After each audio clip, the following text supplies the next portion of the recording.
Ya Allah, Subhanallah, Ya Allah, Alhamdulillah, Ya Allah, La ilaha, Allahu Akbar.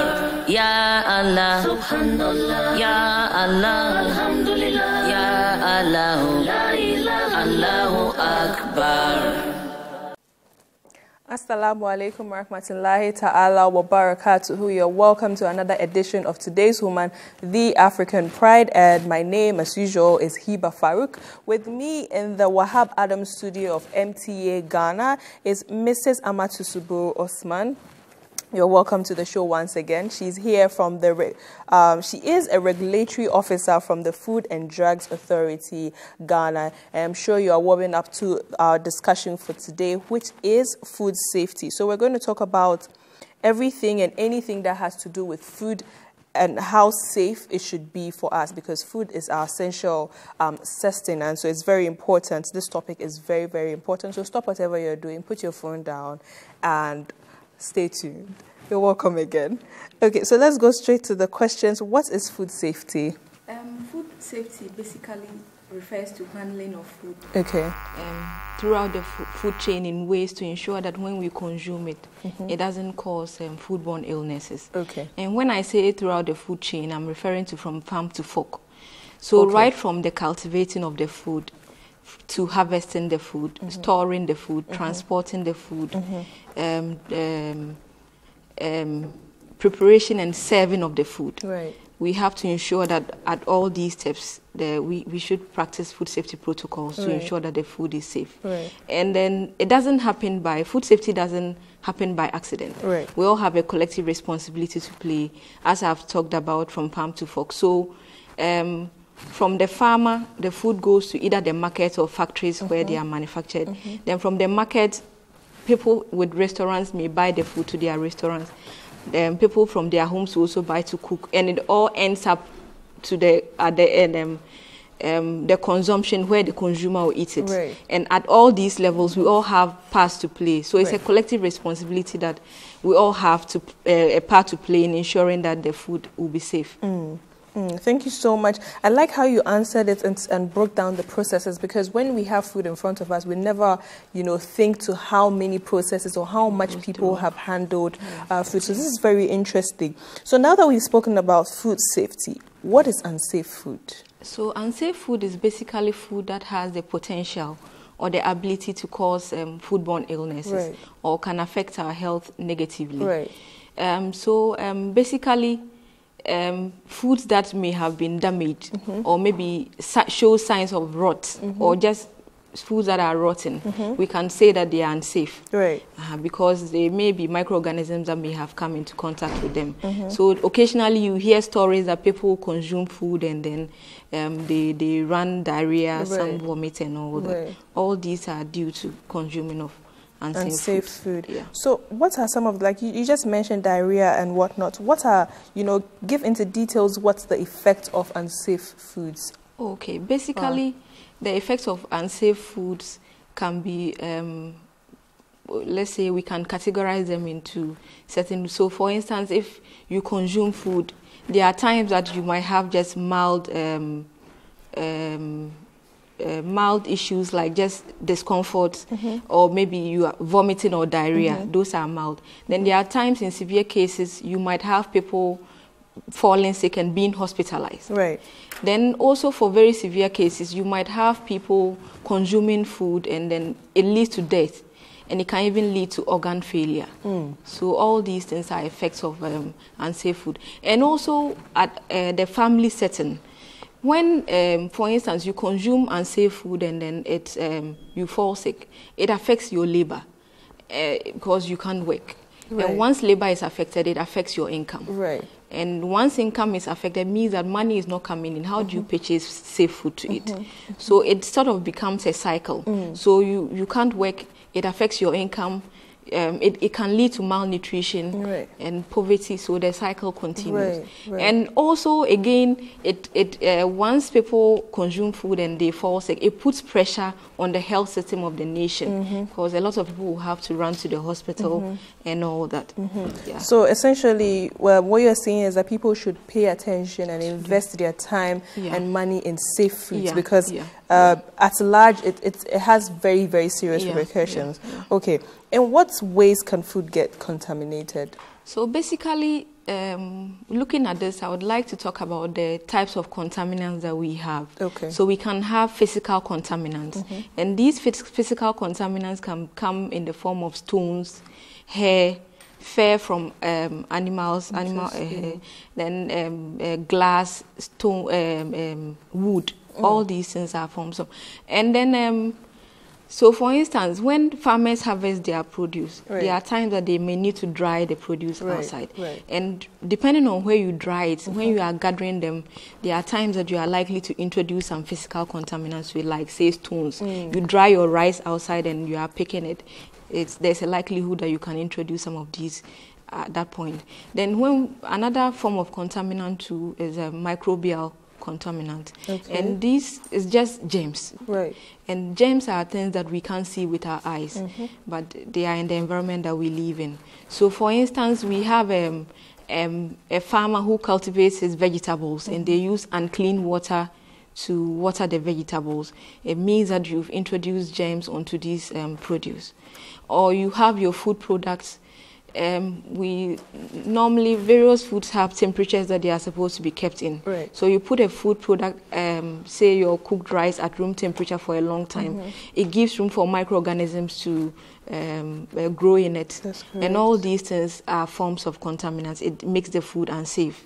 Then also, another form of contaminant that we call chemical contaminants, and these can be pesticides, insecticides that we use in our homes, weedicides that farmers may use in the farms and all that. So when we look at, say, a farmer proud to harvesting their fruits or maybe vegetables, maybe may have sprayed with some form of, weedicides or some form of chemical to do away with maybe some infestation. Right. And then at the end of the day, you end up having residues of these chemicals in the food that you take to the market. Right. So it ends up on the plate of the consumer. Right. And this is chemical contamination. Right. Then also, when we look at even at the food preparation area, for instance, a food handler who is sick, maybe the person is running diarrhea and then is in the kitchen cooking. And once you touch the food, you are likely to introduce germs onto the food. So someone takes it and it causes a problem. Or you visit the washroom, you don't wash your hands, and then you touch food, you transfer germs onto the food. Or even the equipment that we use in our kitchen. Say you have your chopping boards, you use your chopping boards and knives, Right. you use them to cut your raw meat products. Right. And you use this same chopping boards and knife to cut your vegetables and salads. Right.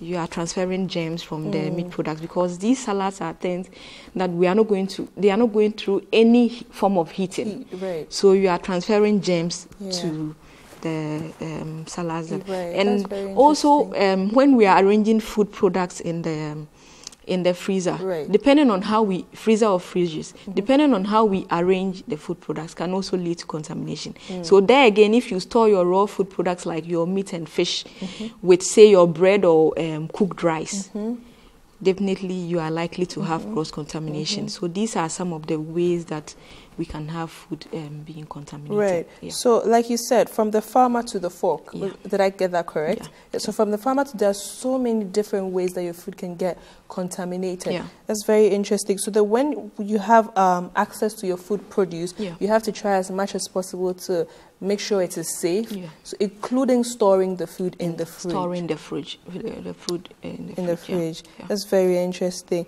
So, like I just said, how do you ensure food safety in the home or out of the home? So I believe out of the home is when your food is cooked and you probably want to take it out for lunch or something. What are the ways that you pay attention to keeping the food so safe? let's talk with the home first. Right. So basically, When let's start with when we are purchasing the food from the market. Brilliant. Basically, there are certain things that you should look out for. So you go to the market to buy your food products. You have to check to ensure that the places, the environments that you are buying from are clean.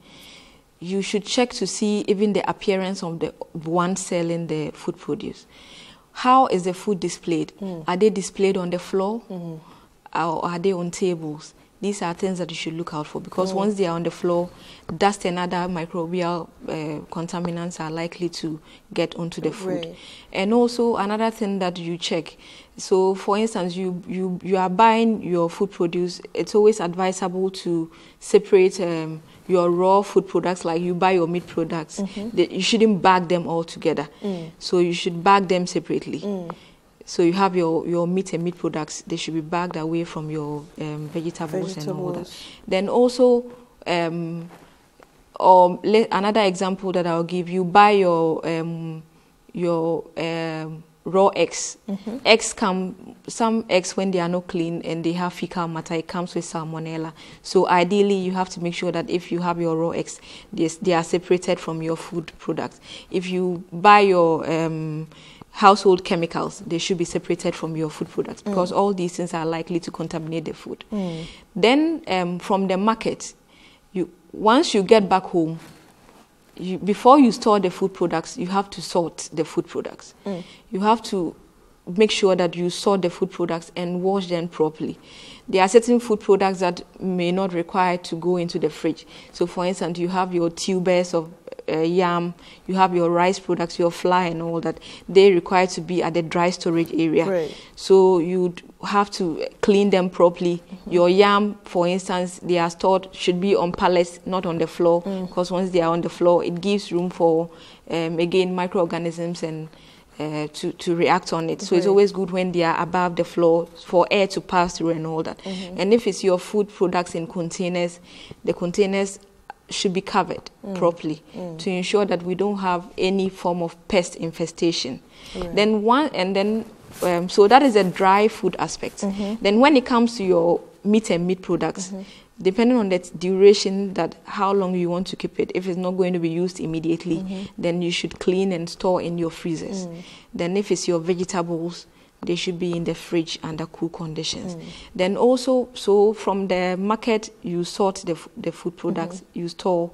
Then we look at preparing the food. And that is in the kitchen. Right. First of all, you have to make sure that the whole kitchen is clean. Your work surfaces are clean. You have to make sure that you clean your hands regularly.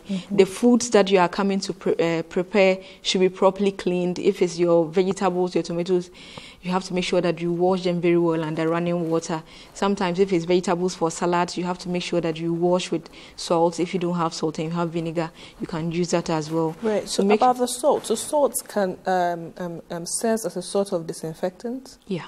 Right. Yeah. So if you don't have your vinegar, you can use salt. You can always use any of them. Yeah. So there you again. So you wash your vegetables and you make sure that your equipment that you are using are all clean, just to ensure that you don't have any form of contamination at the point of preparing the food. Right. Once the food is prepared at the kitchen, it goes for consumption, and at that level. For instance, maybe you may not have all family members at home at that time to consume the food. So it's always best to keep the food warm. So normally it's advisable to keep the food in hot holdings, such as your warmers, to ensure that the food is held at a temperature that will not give room for microorganisms to grow in it. Because once that happens, it makes the food unsafe. Right. So, and then it is safe to eat warmer food. The food, once it's kept in a warmer that is good, it should keep it hot. Right. It should keep it hot till, say, 65 degrees or more, to Celsius or more, to ensure that the food is safe. Okay. Sorry to cut you. I just want to throw light on the disadvantages of food getting cold. Yeah. So is it that the microorganisms suddenly grow into the food once it's cold? They said the microorganisms. Most microorganisms, it's not all of them, but most of them are able to thrive under certain temperatures. That is, temperatures at room temperatures. So normally, for instance, you cook your rice and then it's left at room temperature for a period of, say, more than 2 hours. Right. That is a long period for microorganisms to grow and multiply, and they multiply very fast. Okay. Time and temperature. Once the temperature is conducive for them, they multiply very fast. Right. So once you leave your food at room temperature for a very long time, then they start reacting in the food. And these microorganisms are such that when they react in the food, they are also able, just like how we humans will go to the laboratory and then do whatever, they also release their byproducts into the food, and these byproducts comes in the form of toxins. So toxins are, so you leave your food at room temperature. When you are coming to eat it, even if you heat the food, the heat doesn't kill the toxins. So it may kill the microorganisms, but the toxins that it releases into the microorganisms. So it shows that you have to eat your food hot. You have to eat it hot, and that is why it's always important to keep it either in a hot holding. But if you don't have a hot holding and you know you are not eating it anytime soon, once it cools to a certain point, make sure that it's put in the fridge till such a time that you need to eat it. And even bearing in mind that even when you put food in the fridge, it doesn't kill the microorganisms. It only slows down the activities. So you would realize that there are times that you put your food products like your stews and soups in the fridge. If it's going to stay there for more than 4 days, you might realize that sometimes you take it out and you realize that it's going bad. That is because the fridge doesn't kill the microorganisms. The freezer doesn't kill the microorganisms. They only slow the process down. But then the freezer slows their process down more. So that is how come when you put food products in the freezer, it tends to stay in there for longer than in the fridge. Wow, this explanation is very graphic because I'm now imagining how quick they are. So it means that, for the longer they stay in the food, the food goes bad. So that shows how effective they are. And then when you consume it at a certain state, it's very poisonous to you. Wow. Thank you so much for that education. So what's and I didn't even finish my finish submission. Up with that one. So I spoke about the point where you prepare the food and then not everyone is ready to eat it. You have to keep it warm. Then to the point of consuming the food, that is the consumer. It's important that you also make sure that you wash your hands properly under running water before you eat the food. Even if you are using fork or a knife or spoon, make sure that you wash your hands before you eat the food. There are times that they may be leftovers. You cook and there are excesses. It's just as I mentioned that once you leave the food in the open for a longer time, it gives room for microorganisms. There's a need that when you have excess foods, you bag the foods or you put them in containers with lids, put it in your freezer or fridge till such a time that you need to eat it, just to ensure that it's safe. Right. Wow. Okay. What should one do when you buy food out of home? Yes. Okay. So with this aspect, what it seeks to talk about is when you are buying food either from a restaurant or from the street food vendor, what you should look out for. So let's look at the street food vendor. So with that, when you are buying food, you go to buy food from the vendor. Again, you have to look at the environment where the food is being sold. Is it sold by a gutter? Is it sold near a public toilet? Is it sold near a refuse dump? Is the environment clean? What are the practices? Even the one selling the food, how is her appearance? Is she well dressed? Is she neat? How is she dishing out the food?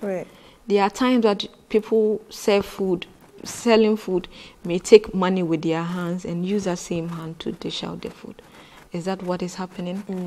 Is the food in a cage such that is protected from dust and other house flies and all that?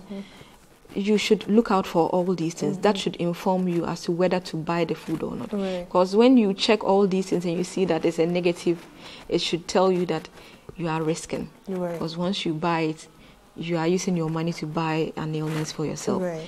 Then when we look at the restaurants too, there is a bit difficult because once you go to a restaurant, it's a certain area that you are going to sit in, and they make it very nice. Yeah. You don't know what is happening at the kitchen, and you don't have access there. You can't walk in there. But then the Food and Drugs Authority, as part of its mandate, ensures that restaurants and then all food service facilities comply with safety protocols. Right. So it's always good to even demand from the restaurant to see their food hygiene permit. Ideally, they are supposed to display it for customers to see. Right. So once you go in there, you see it. It's not just enough to see it, but you should see even the date on it. Because the permit that they get from the Food and Drugs Authority, that is if they meet the standards, regulatory compliance, it's for a year. So once you even see it pasted there, you should further look to see the date to make sure that it's not expired. Because once it's expired, it means that the FDA hasn't been there yet, or maybe they are in the process, but they haven't really complied, so they've not gotten a permit yet. So it's always good as a consumer to check. And even there again, there are certain restaurants that when you go, you are able to see how they are dishing out the food from where you are. Yes. All these things should inform you as to whether to buy the food or not. Right, right. So for those of you that state that if the waakye is not by a gutter, it is no good waakye, please go and get waakye or any food produce or food produce as your food stuff or your already cooked food from very, very hygienic or neat areas because it has an effect on what you are going to be putting in your bellies. And now, let me just add a quick one too. You mentioned the waakye, and I just remembered most of these food facilities, especially the street food vendors who serve salads. Ideally, salads should be in. I know they may not be able to provide fridges at that point, but salads are supposed to be on ice, so you can't have access to fridge. But then it's always good to keep it on ice as you sell, just to keep it cool, to ensure that it doesn't give room again for microorganisms to multiply. Because these are some of they are high risk products, and then people who like to eat their foods with salads. You go out there, you are buying these things, and if it's not well preserved, it can lead to foodborne illness. Before we run off, before we finish, could you, because now that you speak of the Food and Drugs Authority visiting the restaurants, now the street vendors, we do know that because they are on and off, they are not stable. How does the Food and Drugs Authority check those, as well as the online? Because now there has been a rise in online food vendors. So how does the dynamic, how is it like? Do we stick to big establishments because we know that there's a high possibility that the Food and Drugs Authority reaches them and their products are safer? As I mentioned earlier, with the restaurants and then the choppers, because they are more established, a lot of them have come to apply for food hygiene permit, and once they do, the Food and Drugs Authority goes there to inspect their facilities to ensure that they are compliant to regulatory standards and all that. And then there again, as you said, there are facilities that are springing up. So what the Food and Drugs Authority does is we normally do surveillance. We do surveillance. So say we have section, like say the various areas, or should I say sections in Accra. We take a section, we scout around, see the new facilities that are sprung up. We give them notice. We agree with them on timelines to make sure that within this time period you're supposed to come and apply and ensure that your business is being regulated properly to ensure that the food you are serving to the consumer is safe. And as well as online, we have people who check online, the Instagrams and Facebook and all that. We do call facilities to ensure that they have to come and apply. And then also for the street food vendors, currently the Food and Drugs Authority is working in conjunction with the Environmental Health Office protection officers to ensure that we bring the activities of the street food vendors to To book. ensure that they are compliant with regulatory standards. Right. So day two, we rolled out trainings for them. We started a pilot program. Oh. We did trainings so it's not like the whole of Accra, but we've started with a section of Accra. We did trainings for them. Right. And then currently we also inspected some of their vending sites, and then currently we are working with them to ensure that they address the non-compliances that we observed. Right. And once they do, we'll be giving them permits as well. So when you are going to a street food vendor very soon, you'll see an FDA permit there, a sticker on it showing that this person is compliant. Right. Yeah. Thank you so much. This is very interesting fact from the Food and Drugs Authority. It shows how effective they are in trying to protect us as a nation. Unfortunately, we're running out of time, but then we assure you that we're going to give you a part 2 of this topic so that you can have yourself more informed about food safety, as it's a very crucial topic. This has been today's woman, the African Pride. We have come to the end of another episode with my dear guest, Mrs. Amatu Sabur Osman, who is a regulatory officer at the Food and Drugs Authority of Ghana. And like I said earlier, we're going to have a part 2 of this same topic, so look out for that other episode. My name is Hiba Farouk. This has been today's woman. Assalamu alaikum wa rahmatullahi ta'ala wa barakatuh. And there is no God beside him, the knower of the unseen and the seen. He is the gracious and the merciful God.